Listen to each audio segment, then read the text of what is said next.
Hi hello friends, welcome back to my YouTube channel. Railway ಇಲಾಖೆಯಲ್ಲಿ ನೇಮಕಾತಿ ಮಾಡಲಾಗಿದೆ. 2025ನೇ ಸಾಲಿನಲ್ಲಿ ಮೊದಲ ಬಾರಿಗೆ ನೇಮಕಾತಿಗಳು ಪ್ರಾರಂಭವಾಗಿದ್ದು, ಅರ್ಜಿಯನ್ನು ಯಾವಾಗ ಸಲ್ಲಿಸಬೇಕು, ಅರ್ಜಿ ಹಾಕಲು ಕೊನೆಯ ದಿನಾಂಕ ಯಾವಾಗಿದೆ, ಅರ್ಜಿ ಸಲ್ಲಿಸಲು ಬೇಕಾದ ಡಾಕ್ಯುಮೆಂಟ್ಸ್ಗಳೇನೇನು ಮತ್ತು ಈ ಹುದ್ದೆಗೆ ಸ್ಯಾಲರಿ ಎಷ್ಟಿದೆ, ಏಜ್ ಲಿಮಿಟ್ ಮತ್ತು ಯಾವ ರೀತಿ ಪರೀಕ್ಷೆ ನಡೆಯಲಾಗುತ್ತದೆ ಎಂದು ಈ ವಿಡಿಯೋದಲ್ಲಿ ಸಂಪೂರ್ಣವಾದ ಮಾಹಿತಿಯನ್ನು ತಿಳಿಸ್ಕೊಡ್ತೀನಿ. ಅದಕ್ಕೂ ಮುಂಚೆ ನಮ್ಮ ಯೂಟ್ಯೂಬ್ ಚಾನಲ್ನ ಯಾರ್ಯಾರು ಸಬ್ಸ್ಕ್ರೈಬ್ ಮಾಡ್ಕೊಂಡಿಲ್ಲ ಇವಾಗಲೇ ಸಬ್ಸ್ಕ್ರೈಬ್ ಮಾಡ್ಕೊಳ್ಳಿ. ಹಾಗೆ ಪಕ್ಕದಲ್ಲಿರುವಂಥ ಬೆಲ್ ಐಕ್ ಮೇಲೆ ಕ್ಲಿಕ್ ಮಾಡಿ. ಬನ್ನಿ ವಿಡಿಯೋ ಶುರು ಮಾಡೋಣ. ರೈಲ್ವೆ ಇಲಾಖೆಯಲ್ಲಿ ಅರ್ಜಿ ಸಲ್ಲಿಸಲು ಅಧಿಕೃತವಾಗಿ ಚಾಲನೆ ಮಾಡಿದ್ದು, ಇವಾಗ ಅರ್ಜಿ ಸಲ್ಲಿಸಲು ಪ್ರಾರಂಭವಾದ ದಿನಾಂಕ ಯಾವುದಪ್ಪ ಅಂತಂದ್ರೆ ಇವಾಗ 23/1/2025ರಲ್ಲಿ ಅರ್ಜಿಗಳು ಪ್ರಾರಂಭವಾಗಿದ್ದು, ಹಾಗೆ ನಿಮ್ಮ ಅರ್ಜಿಗಳು ಕೊನೆಯ ದಿನಾಂಕ ಯಾವಾಗಪ್ಪ ಅಂತಂದ್ರೆ 22/2/2025ರಲ್ಲಿ ಕೊನೆಯ ದಿನಾಂಕವಾಗಿದ್ದು, ಮತ್ತು ನೀವು ಯಾವುದೇ ರೀತಿಯ ಪೇಮೆಂಟ್ ಇವಾಗ ಅರ್ಜಿ ಸಲ್ಲಿಸಿರುತ್ತೀರಿ ಆದರೆ ಪೇಮೆಂಟ್ ಆಗಿರಲ್ಲ. ಪೇಮೆಂಟ್ ಆಗಲಿಲ್ಲಪ್ಪ ಅಂತಂದರೆ 2 ದಿನಗಳ ಕಾಲಾವಕಾಶ ಇರ್ತೈತಿ. 2 ದಿನದ ಒಳಗಾಗಿ ನೀವು ಪೇಮೆಂಟ್ ಮಾಡ್ಕೋಬೋದು.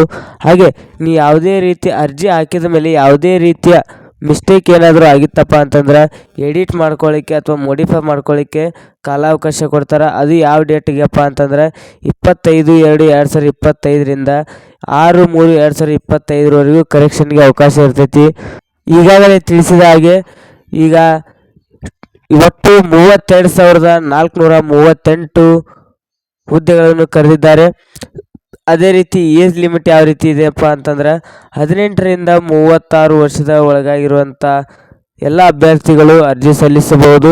ಹಾಗೆ ಜನರಲ್ ಅಭ್ಯರ್ಥಿಗಳಿಗೆ 18ರಿಂದ 36 ವರ್ಷಗಳ ಅಷ್ಟೇ ಕಾಲಾವಕಾಶ ಇರ್ತೈತಿ ಏಜ್ ರಿಲ್ಯಾಕ್ಷನ್. ಆದರೆ OBC ಅವರಿಗೆ 3 ವರ್ಷ ಏಜ್ ರಿಲ್ಯಾಕ್ಷನ್ ಇರುತ್ತೆ. ಅದೇ ರೀತಿ SC/ST ಅಭ್ಯರ್ಥಿಗಳಿಗೆ 5 ವರ್ಷಗಳ ಏಜ್ ರಿಲ್ಯಾಕ್ಷನ್ ಇರ್ತೈತಿ. ಅಂದರೆ 41 ವರ್ಷದವರೆಗೂ ಅರ್ಜಿಯನ್ನು ಸಲ್ಲಿಸಬಹುದು.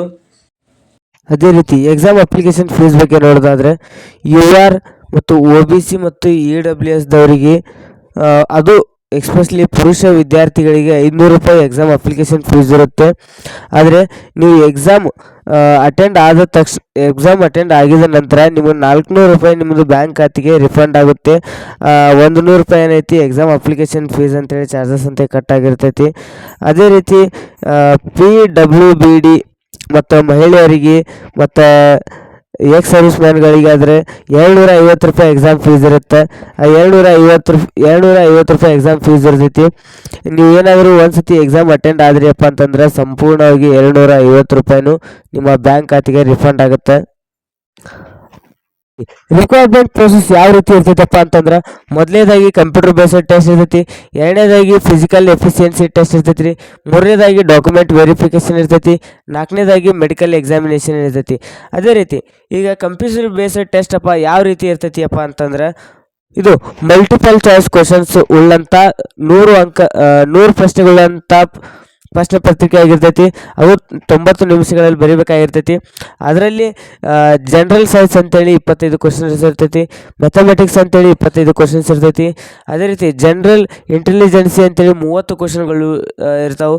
ಅದೇ ರೀತಿ ಜನರಲ್ ಅವೇರ್ನೆಸ್ ಅಂತೇಳಿ 20 ಕ್ವಶನ್ಸ್ ಇರ್ತಾವೆ. ಒಟ್ಟು ಟೋಟಲ್ 100 ಕ್ವಶನ್ಗಳು ಅದು 90 ನಿಮಿಷಗಳ ಕಾಲಾವಕಾಶದಲ್ಲಿ ಬರೆದಿರ್ತೈತಿ. ಆದರೆ ಪ್ರತಿಯೊಂದು ಕ್ವಶನ್ನಿಗೂ ಎಚ್ಚರದಿಂದ ಉತ್ತರಗಳನ್ನು ಬರೀಬೇಕಾಗ್ತೈತಿ. ಯಾಕಪ್ಪ ಅಂತಂದ್ರೆ ನೆಗೆಟಿವ್ ಕ್ವಶನ್ಸ್ ಇರ್ತೈತಿ. ಹಂಗಂದ್ರಪ್ಪ 1/3ನಂತೆ ನೆಗೆಟಿವ್ ಕ್ವಶನ್ಸ್ ಇರ್ತಾವೆ. ಫಿಸಿಕಲಿ ಎಫಿಷಿಯನ್ಸಿ ಟೆಸ್ಟ್ ಯಾವ ರೀತಿ ಇರ್ತೈತಿಯಪ್ಪ ಅಂತಂದ್ರೆ ಮೊದಲನೇದಾಗಿ ತಿಳ್ಕೊಳ್ಳೋದಾದ್ರೆ ಮೇಲ್ ಕ್ಯಾಂಡಿಡೇಟ್ಸ್ಗಳಿಗೆ 35 kg ಭಾರ ಉಳ್ಳಂಥದ್ದನ್ನು ಹೊತ್ಕೊಂಡು 2 ನಿಮಿಷದಲ್ಲಿ 100 ಮೀಟರ್ಸ್ನ ಓಡಬೇಕಾಗ್ತೈತಿ. ಅದು ಎಲ್ಲಿ ಕೆಳಗಡೆ ಇಡಲಾರದೆ. ಅದೇ ರೀತಿ ಇನ್ನು 1000 ಮೀಟರ್ ಓಟವನ್ನು 4 ನಿಮಿಷ 15 ಸೆಕೆಂಡ್ಗಳಲ್ಲಿ ಓಡಬೇಕಾಗತ್ತೆ.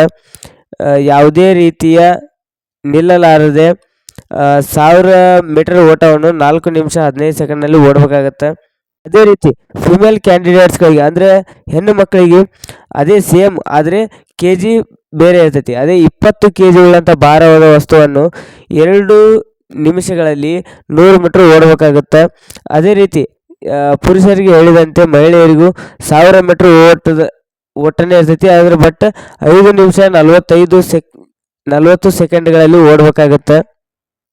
ಈ 32,438 ಹುದ್ದೆಗಳಲ್ಲಿ ಡಿವೈಡ್ ಹುದ್ದೆಗಳಾಗಿರ್ತಾವೆ. ನಾ ಇವಾಗ ತೋರಿಸ್ತಾ ಇದ್ದೀನಿ. ಈ 32,438 ಹುದ್ದೆಗಳು ಡಿವೈಡ್ ಆಗಿರ್ತೈತಿ. ನೀವು ಇದರ ಸರಿಯಾಗಿ ನೋಡ್ಕೊಳ್ರಿ. ನಿಮಗೆ ಯಾವ ಹುದ್ದೆಗೆ ಅಪ್ಲಿಕೇಶನ್ ಸಲ್ಲಿಸ್ಬೇಕಂತಿರ್ತೈತಿ ಆ ಹುದ್ದೆಗೆ ಅಪ್ಲಿಕೇಶನ್ ಸಲ್ಲಿಸ್ರಿ. ಈ ವಿಡಿಯೋದ ಮೂಲಕ ನಿಮ್ಗೆ ಎಲ್ಲ ಅರ್ಥ ಆಗಿದೆ ಅಂತ ತಿಳ್ಕೊತೀನಿ.